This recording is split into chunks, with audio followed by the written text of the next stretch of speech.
والصلاة والسلام على سيد الأنبياء والمرسلين وعلى عباد الله الصالحين أما بعد فبسم الله الرحمن الرحيم الصلاة والسلام عليك يا سيدي يا رسول الله الصلاة والسلام عليك يا سيدي يا حبيب الله الصلاة والسلام عليك يا سيدي يا شفيع المذنبين وعلى آلك وأصحابك يا سيدي يا رحمة للعالمين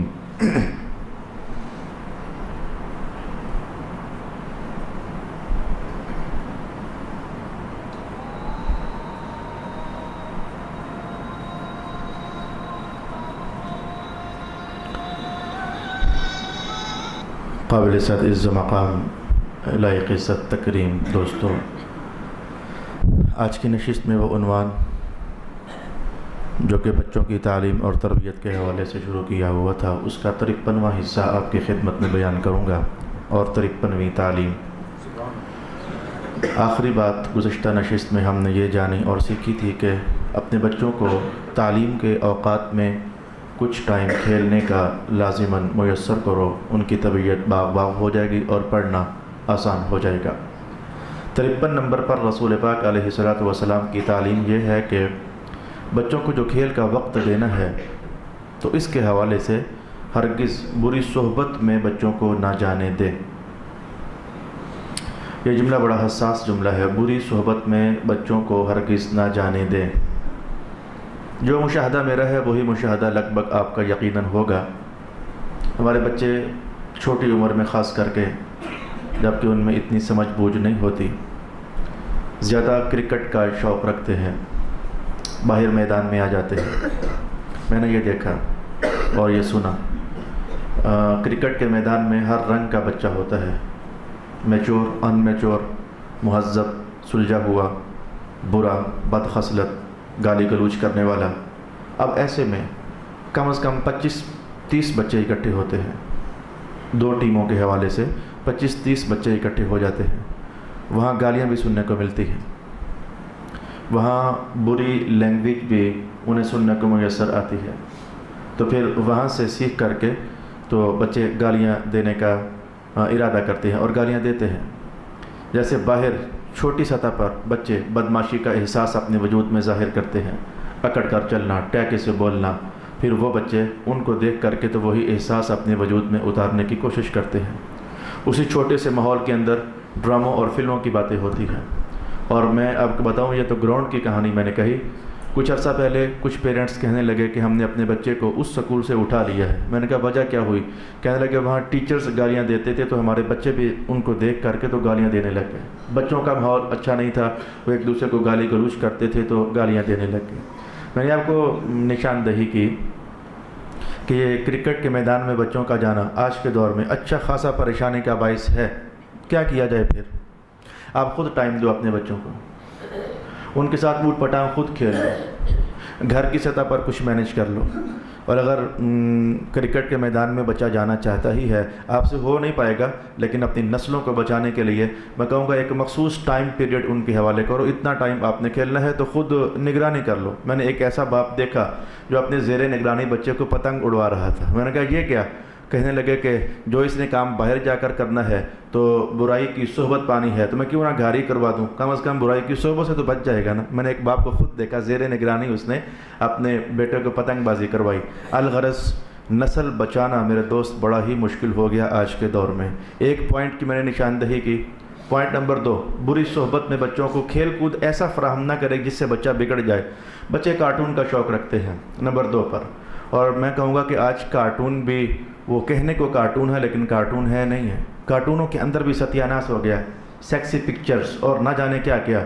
تو بچے کو کھیل کا ٹائم دو، نشاط کا ٹائم دو، لیکن میں کہوں گا ریموٹ ان کے ہاتھ میں کبھی نہ دو۔ یہ میری یہ حدیث کا بیان نہیں ہے، بچوں کے ہاتھ میں ریموٹ نہ دو، یہ حدیث کا بیان نہیں ہے۔ یہ ایک عاجز، مسکین، فقیر اور غریب آدمی خطیب کی آپ کے نام کہانی ہے۔ اگر سمجھ جاؤ گے تو بچے سنبھل جائیں گے اور نسل بہر کیف بچ جائے گی۔ یہ کارٹونک پروگرامز جو ہیں ان سے اپنے بچوں کو زیر نگرانی، میں یہ بھی کیسے کہوں کہ زیر نگرانی ان کو کارٹون دکھاؤ، وہ نگرانی کرتے کرتے بھی کوئی گن بلا بچوں کی نظر سے گزر جائے تو خشک لکڑیوں کو جو کہ پتلی ہوتی ہیں، آپ جانتے ہو کہ آگ بہت تیزی کے ساتھ ان کی طرف مارچ کرتی ہے۔ نمبر 3 پر میں نے دیکھا کہ ایسے بچے، میں ایک بار راولپنڈی گیا تو کسی کے گھر میں، تو بچہ 7-8 سال کا بچہ نیٹ کھول کر بیٹھا ہوا ہے، تو ان کے پیرنٹس ذرا ان پڑھ درجے کے تھے، کچھ ان پڑھ درجے کے، خوش ہو رہے تھے ہمارا بچہ کمپیوٹر پر بیٹھتا ہے، نیٹ کھولتا ہے۔ میں نے کہا اچھا کیا کرتا ہے نیٹ پر؟ جی آج کل وہ قربانی کا موسم تھا، جی وہ اونٹ ذبح ہوتے دیکھتا ہے۔ میں نے کہا ذرا میں بھی تو دیکھوں کون سا اونٹ ذبح ہوتے دیکھتا ہے، تو پھر میں نے جو اونٹ ذبح ہوتے وہاں دیکھا۔ اب میں آپ کو کیا بتاؤں کہ کون سا اونٹ ذبح ہو رہا تھا؟ میرے دوست آپ اس بات کو بھی سمجھیں، ٹیلی ویژن یہ ایک گندی ترین صحبت ہے آپ کے بچوں کے لیے۔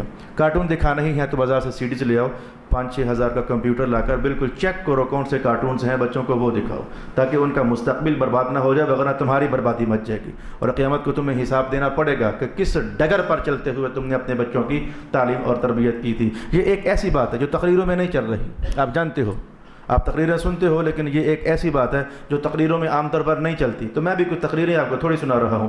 میں تو چاہتا ہوں کہ سرکار دو عالم نے جو اصول ہمیں دیے ہیں اپنی نسل کو صاف ستھرا رکھنے کے لیے، انہیں ذرا کھول کر کے آپ کے سامنے بیان کر دوں۔ 3 باتیں میں نے ابھی تک آپ سے کہیں۔ یہ گراؤنڈز جو ہوتے ہیں ان سے حتی الامکان بچوں کو بچاؤ، گھر میں کشتیاں کرو، گھر میں ان سے کرکٹ کھیلو، کوئی اور ان کو شے گھر میں لا کر دے دو۔ نمبر 2 میں نے کہا کہ یہ الیکٹرانک میڈیا کے حوالے سے ٹیلی ویژن یہ پلید ہے، آج کے حوالے سے بہت پلید ہو چکا ہے۔ اچھائی کے پروگرام ڈھونڈنے میں بھی آپ کو پلیدگی کا سفر طے کر کے وہاں تک پہنچنا پڑتا ہے۔ میں نے بالکل صاف لفظوں میں آپ کے سامنے کہہ دیا۔ نمبر 3 میں نے آپ سے کہا کہ نیٹ کے حوالے سے اپنے چھوٹے بچوں کو باہر کیا بچاؤ، جو انہوں نیٹ میں دیکھنا ہے تو خود انہیں سیڈیز لا کر دو نا۔ اور نمبر 4 پر میں آپ سے کہنا چاہوں گا بچوں کو تنہا مت رہنے دو۔ رسول اللہ علیہ السلام کا اس پر تو اسپیشل بیان ہے کہ تنہا بندے کو، مرد بھی ہو، مرد بڑا تنہا بندہ ہو تو اسے شیطان جلدی قابو کر لیتا ہے۔ یہ رسول اللہ علیہ السلام کا بیان آپ کو جاننا چاہیے۔ تنہا بندہ ہو تو اسے شیطان کسی نہ کسی حوالے سے جلدی ڈنگنے کے لیے تیار ہو جاتا ہے۔ اپنے بچوں کو تنہا نہ رہنے دو۔ اسی تنہائی کے حوالے سے میں کہوں گا اپنے بچوں کو اوروں کے گھر میں نہ جانے دو یہ کہتے ہوئے کہ اس کا فرینڈ ادھر ہے، اس کا دوست ادھر ہے، اس کو ملنے کے لیے جا رہا ہے۔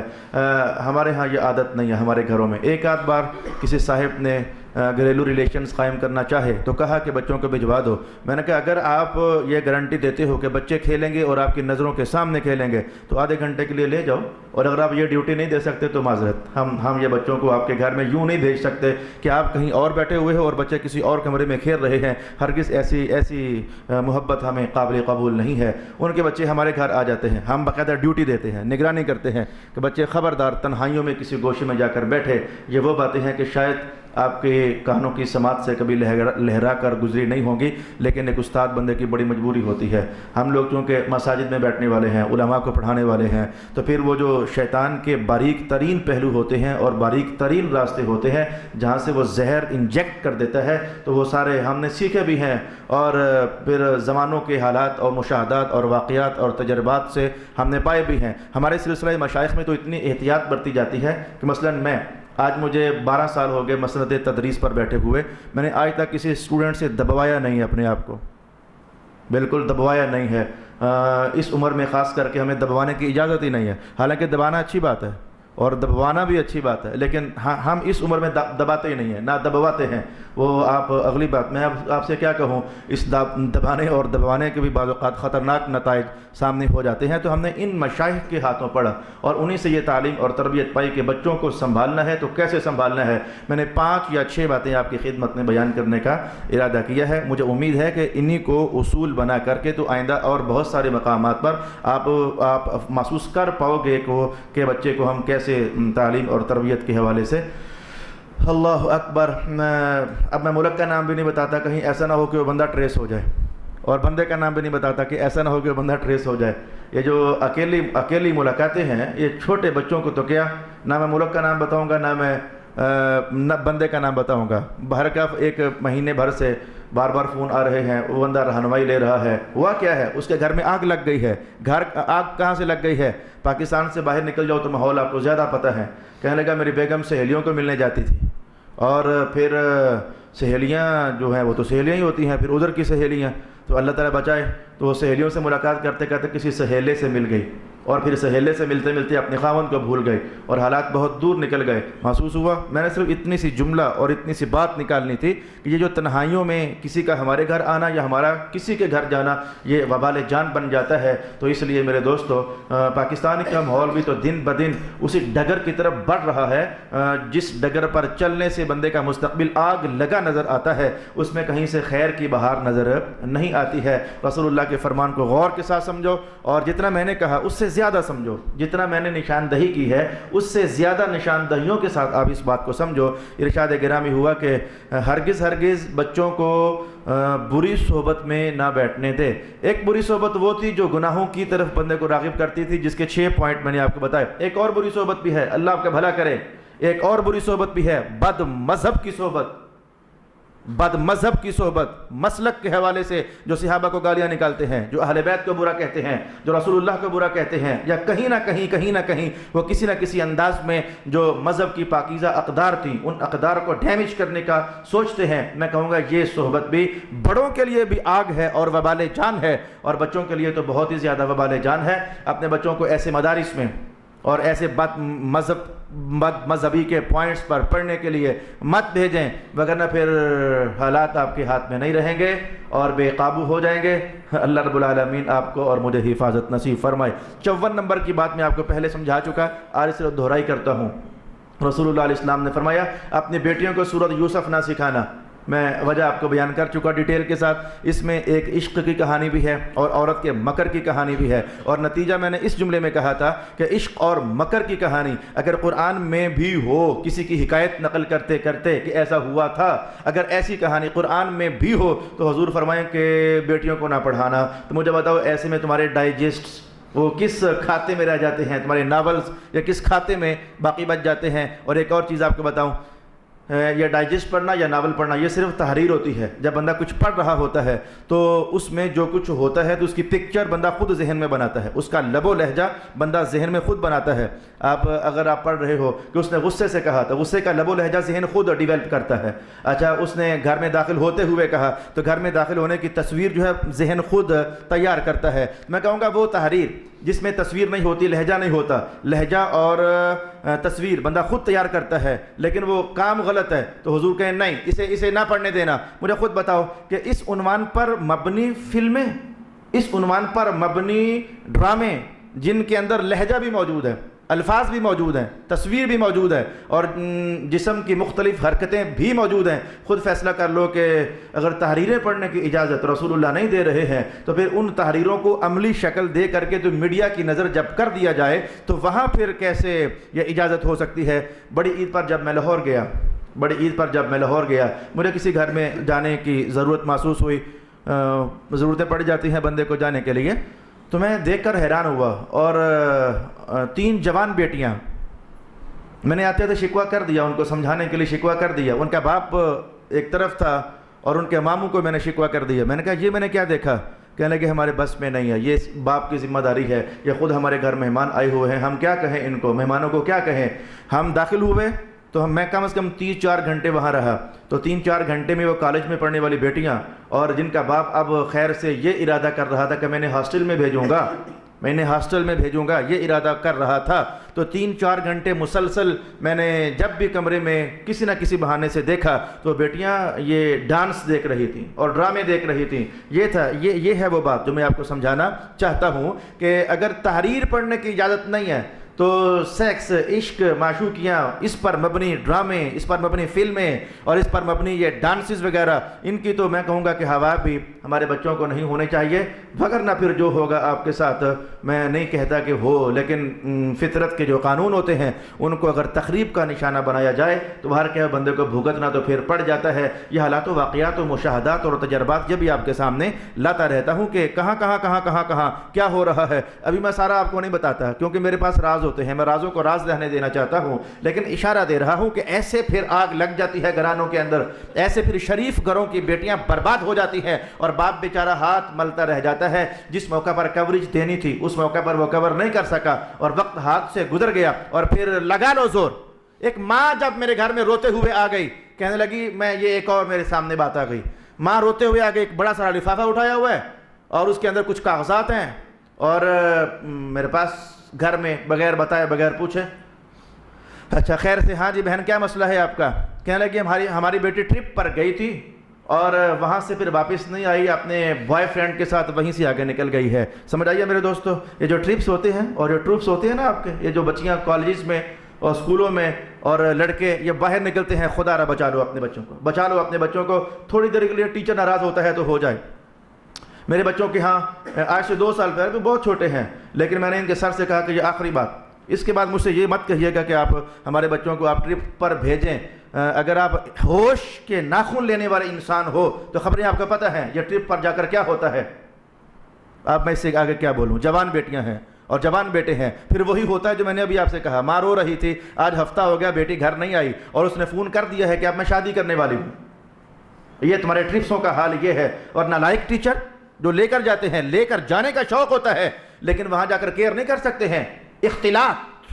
یہ بیٹیاں اور بیٹے اسکول ٹرپس پر گئے اور وہاں جا کر پھر کونوں کھڈوں میں بہانے اب تو میں کہتا ہوں کہ یہ اکٹھے ملنا بھی بیٹھے، ستیہ ناس ہو رہی اس موبائل کا، بیٹا ادھر ہے بیٹی ادھر ہے، گپ لگ رہی ہے آپس میں، میسیجز ہو رہے ہیں اور میسنجنگ کے ذریعے وہ گپیں لگ رہی ہیں اور پتہ نہیں کیا سے کیا کیا کیا کیا کیا کیا کہا جا رہا ہے۔ اب بہت گھٹیا الفاظ ہیں، اگر میں کہوں گا تو مجھے شرمندگی ہو جائے گی، لیکن ایک نوجوان نے ایک بار مجھے اپنا فون دکھایا، کہنے لگا کہ یہ میں نے فون لیا ہے، مجھے اس کے آپشنز نہیں پتہ تھے، عجیب و غریب تھا، تو میں کھولتے کھولتے میسیج سامنے آ گئے، تو اب میں کیا بتاؤں کہ وہ میسیج میں نے کیا پڑھے، کیا بتاؤں آپ کو، بس اتنا کافی ہے کہ میں کیا بتاؤں آپ کو، پڑھ کر شرمندہ ہو گیا کہ یہ حال ہماری قوم کے بچوں کا ہے اور یہ حال ہماری قوم کی بیٹیوں کا ہے۔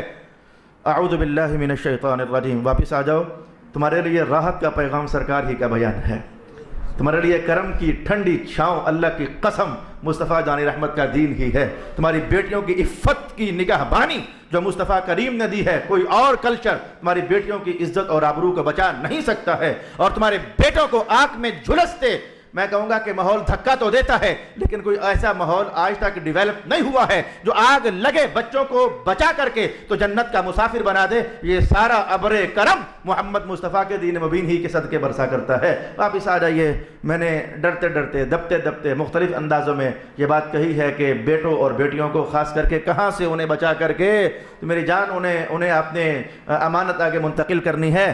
پھر فرمایا کہ جب بچہ 10 سال کا ہو جائے تو نماز تب بھی نہ پڑھے تو پھر مار کر بھی پڑھاؤ۔ یہ بات چونکہ ہو چکی ہے، میں آگے بڑھ جاتا ہوں 56 نمبر پر۔ یہ جو میں ابھی بھی بات کر رہا تھا یہ اتنا اہم عنوان ہے، اگر آپ جنسیات کے حوالے سے، سیکس کے حوالے سے یہ اتنا اہم عنوان ہے کہ اسی کو حضور رحمت عالم سمجھ رہے تھے کہ نہیں ابھی کچھ باقی ہے، اتنا کچھ کہا میں نے آپ کو بتایا، لیکن حضور محسوس کر رہے تھے کہ ایک گوشہ باقی ہے۔ اب وہ جو گوشہ باقی رہ گیا تھا وہ بھی سن لیں۔ رسول اللہ علیہ السلام نے فرمایا کہ جب بیٹا اور بیٹی 10 سال کا ہو جائے تو ان کا بستر بالکل جدا کر دو، بھائی کو بہن کے ساتھ نہ سونے دو، بیٹی کو باپ کے ساتھ نہ سونے دو،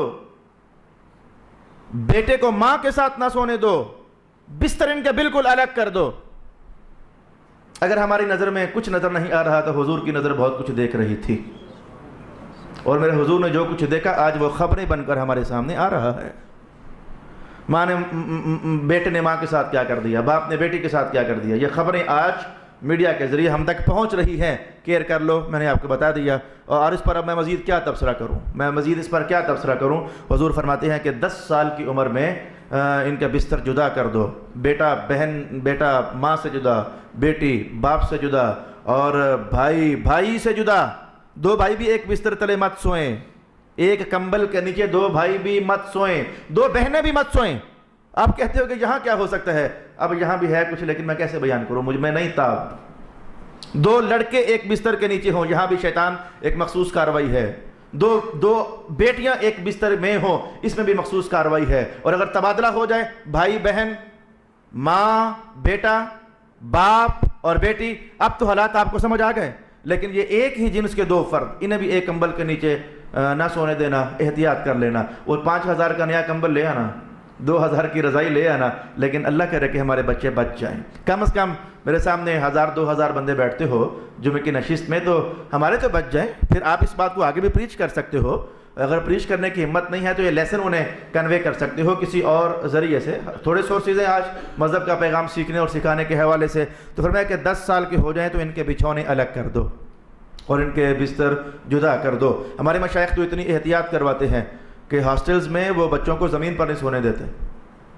وہ کہتے ہیں چارپائیوں پر سو. وہ اب چارپائیوں پر سونے کے نتائج کیا ہیں اور زمین پر سونے کے نتائج کیا ہیں؟ بہت زمین و آسمان کا فرق ہے. اگر آپ میں سے کوئی ٹیچر ہوتا اور ہاسٹل کو وہ ہینڈل کر رہا ہوتا, میں کچھ باریک پہلو ان کے سامنے پھر الگ میں بیان کرتا کہ چارپائیوں پر سونے میں کیا راز ہے اور زمین پر سونے میں کیا راز ہے. اتنی باریکی سے کیئر کرنی پڑتی ہے, اتنی باریکی سے. چہ جائے کہ آپ لوگ نادان بن کر یہ جملے بول دیتے ہو, بچہ ہے کیا ہے, غلطی ہو جاتی ہے, سمجھ جائے گا. جی نہیں, جو آج لاشعوری میں غلطی کرتا ہے, لاشعوری کی غلطیاں آہستہ آہستہ ٹرانسفر ہو جاتی ہیں شعور میں, اور پھر بندہ جب شعور میں پہنچتا ہے تو بے شعوری کی غلطیاں اس کی عادت بن چکی ہوتی ہے, یا اس کی لذت بن چکی ہوتی ہے, یا اس کے لیے باعث کشش بن چکی ہوتی ہے. کچھ نہ کچھ ہو چکا ہے, وہ پرانی یادیں پھر اس کو تڑپاتی ہیں, تو پھر لا محالہ وہ کسی غلیظ عنوان میں ہاتھ مارنے کا اہتمام کرتا ہے.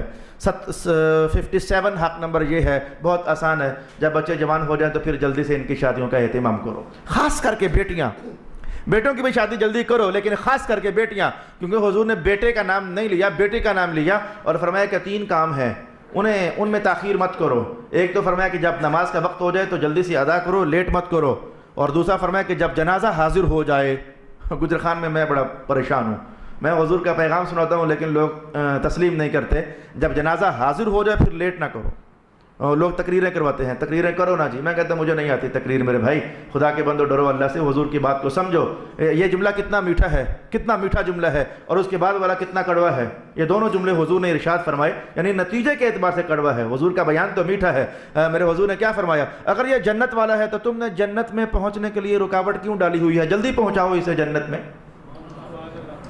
گھر والوں کو پتا ہوتا ہے کہ میرا باپ نیک تھا کہ نہیں تھا. اگر نیک ہے تو خدا کے بندے بیٹے, تو نے اپنے باپ کو جنت میں پہنچنے سے, جنت کی نعمتوں سے محظوظ ہونے سے کیوں رکاوٹ ڈالی ہو؟ جلدی سے پہنچا اسے, یہ دنیا سے جنت بہتر ہے, پہنچا اسے ادھر. اور دوسرا جملہ کتنا تلخ ہے اپنے نتیجے کے اعتبار سے. فرمایا کہ اگر یہ تمہارا یہ مرنے والا دوزخی ہے تو اللہ کا عذاب کندھوں پر کیوں اٹھا کے رکھا ہوا ہے؟ پھینکو اللہ کا عذاب. گھر والوں کو پتا ہوتا ہے کہ ہمارا باپ کس درجے کا تھا, ہمارا بھائی کس درجے کا تھا, ہمارا بیٹا کس درجے کا تھا. 2 باتیں ہوئیں. ایک تو فرمایا کہ نماز کا وقت ہو جائے تو تاخیر نہ کرو, جلدی سے ادا کرو. اور فرمایا کہ اگر جنازہ پہنچ آئے تو پھر تاخیر نہ کرو, جلدی سے ادا کرو. اور تیسری بات, جب بیٹی جوان ہو جائے تو جلدی سے شادی کرو. بیٹیوں کا عنوان حضور رحمت عالم بہت سینسٹیو لیا کرتے تھے کہ انہیں جلدی سے امانتے ہیں پہنچاؤ.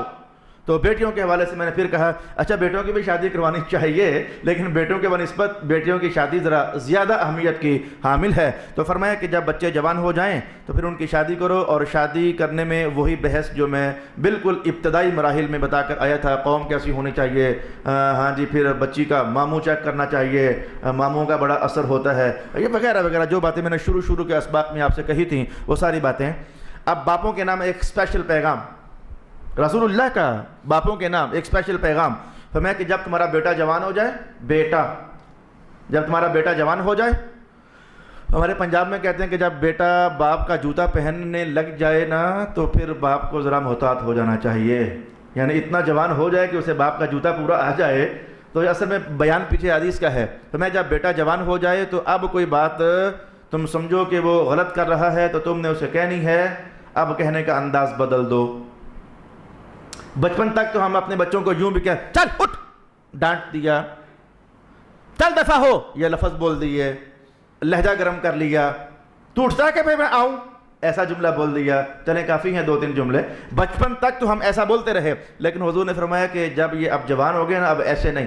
کوئی بات کہنی ہے جوان بیٹوں کو, کوئی بھی بات کہنی ہے تو رنگ ڈھنگ پتہ کیا ہونا چاہیے. حضور فرمایا کہ بالرفقی, اب انہیں جو بات بھی کہنی ہے بالرفقی والشورا, انہیں نرمی کے ساتھ کہنا اور بطور مشورہ کہنا, آرڈر نہ چلانا. اب ان پر وہ اب اس کے اندر کا انسان اب بیدار ہو چکا ہے, اسے پتہ ہے غصہ کیا ہوتا ہے, اسے پتہ ہے کہ تلخی کیا ہوتی ہے, اسے پتہ ہے کہ یہ ٹیکے شیکے کیا ہوتے ہیں. اب وہ سمجھ چکا ہے. اب اسے وہ گرمی سے نہ کہنا, زوراوری سے نہ کہنا, ڈانٹ کر نہ کہنا. اب جوان بیٹے کو کوئی بات بھی کہنی ہو تو ذرا پیار سے کہنا اور مشورے کی صورت میں کہنا. جیسے کہ میں ایک آدھ جملہ بطور مثال کہہ دیتا ہوں.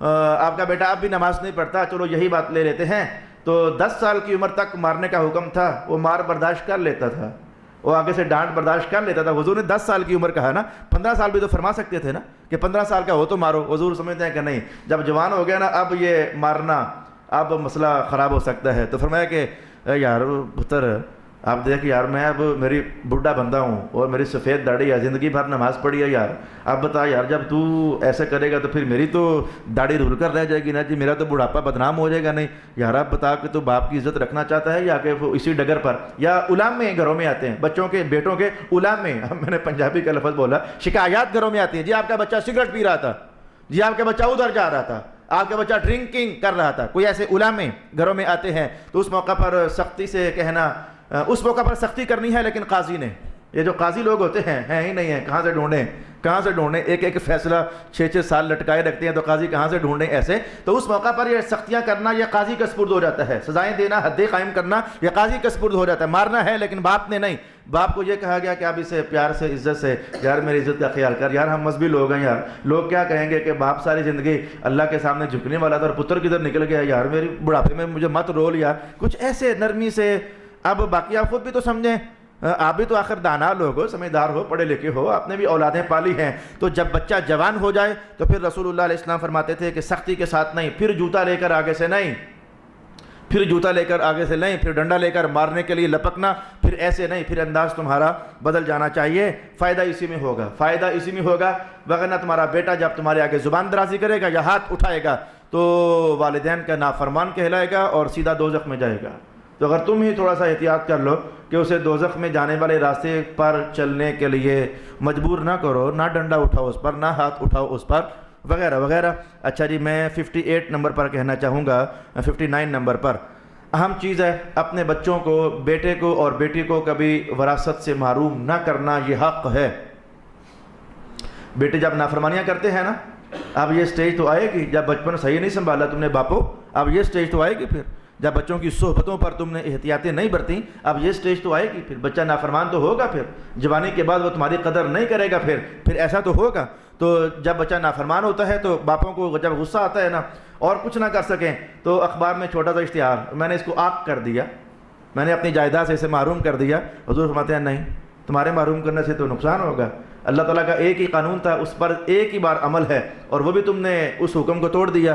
یہ وراثت کا قانون ایک ہی بار چلتا ہے، ہر انسان کی زندگی میں وراثت اس کی ایک ہی بار تقسیم ہونی ہوتی ہے۔ اللہ پاک نے فرمایا کہ اکبر مر جائے یا کوئی بندہ مر جائے تو اس نے جو چھوڑا ہے تو اس کے تقسیم کا نظام یہ ہے۔ تو اگر اکبر صاحب پہلے کوئی ایسا اقدام کر جائیں کہ وہ اللہ کا جو حکم جاری ہونا تھا تو میں اسے جاری ہی نہ ہونے کی کوشش کروں تو یہ تو الٹا میں خود نافرمانی کر رہا ہوں۔ بچے کو اپنی نافرمانی سے بچاتے بچاتے میں نے اللہ کی نافرمانی کر لی۔ لہٰذا مذہب کا مسئلہ بھی یاد رکھیں، تمہارے عاق کر دینے کے باوجود شریعت مطہرہ نے بیٹوں کو عاق نہیں کیا۔ نافرمان ترین بچہ، باپ نے 10 بار اشتہار دیا میری جائیداد میں سے اسے کچھ نہیں ملے گا، قرآن کہتا ہے پھر بھی ملے گا۔ تمہارے عاق کا حال یہ ہے۔ ویسے میں آپ کو بتاؤں، ایک بار پہلے بھی کسی نشست میں نے کہا تھا، میں آپ کو بتاؤں، آپ کے بیٹے نے تو نافرمانی کی آپ کی، تو آپ کو لگا کہ میرے بس میں ہے کہ میں اسے محروم کر دوں تو زور لگا دیا، تو تم نے کتنی بار نافرمانی کی اللہ کی؟ کبھی اللہ نے تمہیں عاق کیا؟ کبھی اللہ نے تمہاری روٹیاں بند کی؟ اللہ نے کبھی تمہارا پانی بند کیا؟ حالانکہ تم نے زندگی میں ہزاروں بار نافرمانی کی اللہ کی۔ تو اس لیے جو رات کا درس قرآن تھا اس کے اندر ایک جملہ آیا تھا کہ اللہ کے اسماء کو اپنی عادت بناؤ، جو خصلتیں اللہ کی اوصاف میں تمہیں محسوس ہوں، نظر آئیں، تو ان خصلتوں کو اختیار کرو، اور جیسے کہ پردہ پوشی کرنا، جیسے کہ معاف کرنا، جیسے کہ عطاؤں سے محروم نہ کرنا۔ اللہ گندے ترین کافروں کو بھی بہر کیف دنیا میں وعدے کے مطابق عطا تو فرما رہا ہے نا، تو یہ عاق کرنے سے رسول پاک صلی اللہ علیہ وآلہ وسلم نے منع فرمایا۔ اور آخری وہ حق کہ جس کے بعد آئندہ جو 20 حقوق بیان ہوں گے وہ مشترک نہیں ہیں، بلکہ کچھ بیٹوں کے نام الگ ہیں، ان میں بیٹیوں کا کوئی دخل نہیں، اور کچھ بیٹیوں کے نام الگ ہیں، ان میں بیٹوں کا کوئی دخل نہیں۔ اب کے بعد جو 20 حقوق آئیں گے وہ یہ ہیں، 60 حقوق تک مشترک تھے، بیٹے بیٹیاں دونوں اس میں شامل، لیکن اب جو 20 اس کے بعد آئیں گے ان میں سے کچھ حق بیٹوں کا ہے صرف اور کچھ بیٹیوں کا ہے صرف۔ تو آخری حق چونکہ رہ گیا، میں اسے اس نشست میں ختم کر دوں، اگر مجھے 1 آدھ سیکنڈ یا منٹ جانا پڑ گیا تو میں جلدی سے سمیٹتا ہوں۔ رسول اللہ علیہ السلام نے فرمایا کہ اپنے مرنے کے موقع پر اپنی جائیدادوں کے حوالے سے کیئر کرنا اور حفاظت کرنا کہ اپنے بچوں کو بالکل خالی کر کے نہ مرنا، یعنی یوں مر جاؤ کہ آپ وصیت کر جاؤ، مثلا ایسے کہ میری جو بھی جمع پونجی ہے میرے مرنے کے بعد مسجد میں دے دینا، فرمایا ایسے نہ کرنا۔ اور حضور اگر کوئی ایسے کرے گا تو حضور نے فرمایا کہ میں منع کر جاؤں گا کہ ایسے بندے کی وصیت پر عمل ہی نہ کرنا، حضور نے منع فرما دیا۔ جو بندہ بھی اپنی ٹوٹل جائیداد، ٹوٹل جمع پونجی کے متعلق وصیت کر کے مر جائے کہ میرا سارا مال اٹھا کر فلانے کو دے دینا، حضور فرماتے ہیں بعد والو اس کی بات نہ ماننا، 1/3 میں اس کی وصیت کو نافذ کرنا، باقی مال تمہارا ہے۔ 3 روپے چھوڑے میں نے، میں کہتا رہوں، پیٹتا رہوں، میں جگہ لکھ کر کے وصیت میں دے دوں کہ یہ فلانے کو دے دینا، تو حضور فرماتے ہیں نہیں، ایسا کرنا کہ 3 روپیوں میں سے 1 روپیہ صرف اسے دینا، باقی 2 وارثوں تمہارے ہیں۔ اس سلسلے میں رسول اللہ علیہ السلام یہاں نہیں لیکن ایک اور مقام پر آپ کا جملہ یوں تھا کہ اپنے بیوی بچوں کو بالکل محروم کر کے مرنے سے بہتر ہے کہ انہیں کچھ نہ کچھ دے کر جاؤ۔ اس کو اس سینس میں سمجھو کہ اگر تمہارے پاس ہے تو، اگر تم خود ہی زندگی بھر غریب ہی رہے تو اب لازمی نہیں ہے کہ کہیں نہ کہیں سے اکٹھا کر کے کچھ دے کر ہی جاؤ، قرضے شرضے اٹھاؤ تو ان کو دے کر ہی جاؤ تو بعد میں ادا ہی نہ کریں، یہ اس سینس میں نہیں۔ اگر تمہارے پاس کچھ ہے تو حضور فرماتے تھے کہ سارے کے سارا لٹا مت دینا، اپنے بچوں کو کچھ نہ کچھ دے کر جانا۔